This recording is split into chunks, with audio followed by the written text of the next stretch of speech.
अस्सलाम वालेकुम। Great education YouTube channel में स्टूडेंट्स, आज हम सिंपल हार्मोनिक मोशन को सीखेंगे।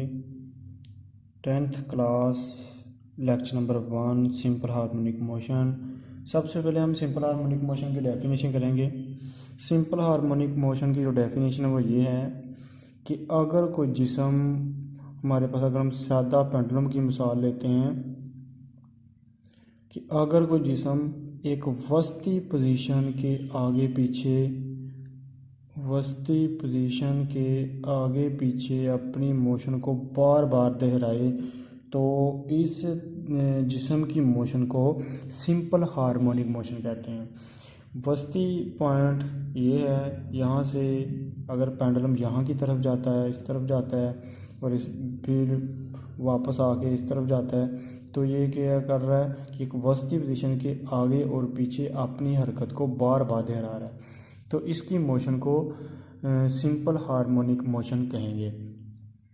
हम एक स्प्रिंग की मदद से बांधे हुए जिस्म की मोशन को बयान करेंगे। स्प्रिंग मास स्प्रिंग के साथ बंधे हुए मास की मोशन। हम इस लेक्चर में ये देखेंगे कि स्प्रिंग के साथ बंधा हुआ जो मास है उसकी मोशन सिंपल हार्मोनिक मोशन है। तो दोस्तों, हम यहाँ पे एक पिक्चर बनाते हैं। ये स्प्रिंग है, ये पोजीशन ओ पे पड़ा हुआ है। इसकी पोजीशन ओ को हम कहेंगे वस्ती पोजीशन।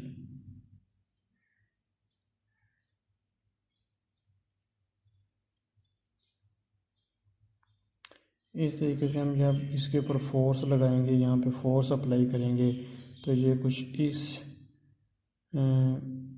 फॉर्म में आ जाएगा।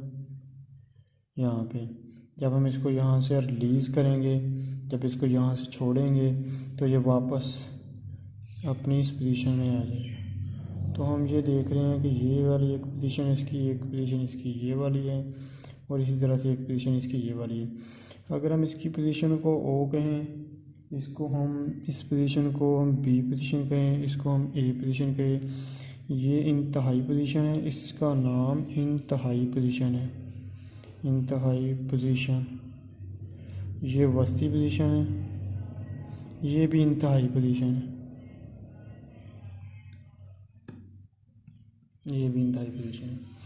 अब हमने इस लेक्चर में स्प्रिंग के साथ बंधे हुए मास की मोशन को हमने डिस्कस करना है। मास की मोशन को हमने देखना है कि इस मास की मोशन सिंपल हार्मोनिक मोशन है कि नहीं। एक मैथमेटिकल रिलेशन की मदद से हम इसको ड्राइव करेंगे। जब हम इसके ऊपर फोर्स लगाते हैं तो इसके ऊपर जो फोर्स लगती है वो डायरेक्टली प्रोपोर्शनल होती है -x के।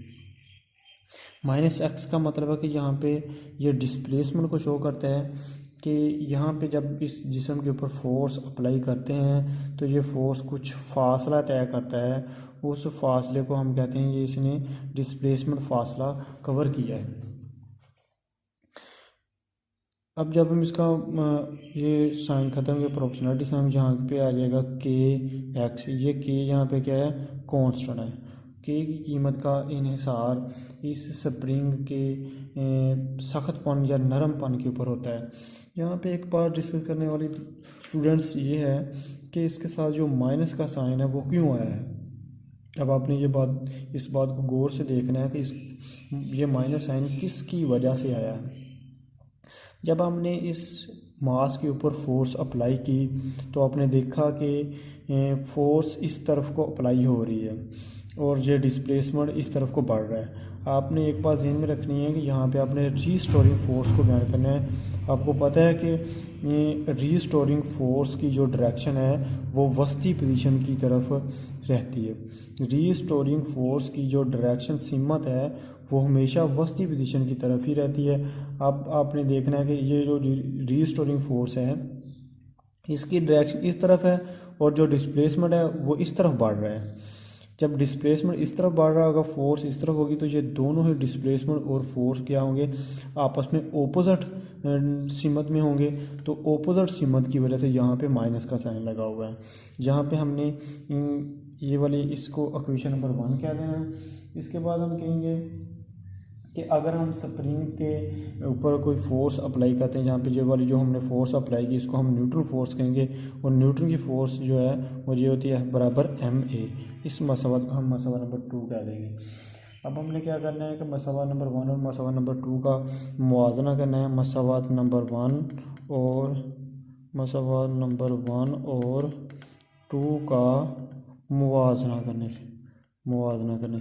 अब इसकी कीमत को हमने वहाँ पे पुट कर देना है। ये आ जाएगा M A is equal to minus का के एक्स, ये इस तरह भी रहेगा, ये माइनस का के ओवर में ये इधर अगर एम आ जाएगा, ये एक्स आ जाएगा। तो आपने देखा कि ये वाला जो के है ये भी कांस्टेंट है, ये भी कांस्टेंट है, और ये वाला जो एम है ये भी कांस्टेंट है। अब यहाँ पे जो मास है, अगर हमने ये मास एक केजी का रखा हुआ है, तो यहाँ पे भी 1 केजी का ही होगा, यहाँ पे भी 1 केजी का ही होगा। इसका मतलब मास क्या है, सेम है। तो ये 1 केजी का ही होगा, यहाँ पे भी 1 केजी का, यहाँ पे भी 1 केजी का, यहाँ पे भी 1 केजी का। इसका मतलब मास भी हमारा कांस्टेंट है, के भी हमारा कांस्टेंट है। तो इसको हम कुछ इस तरीके से लिख सकते हैं कि माइनस कांस्टेंट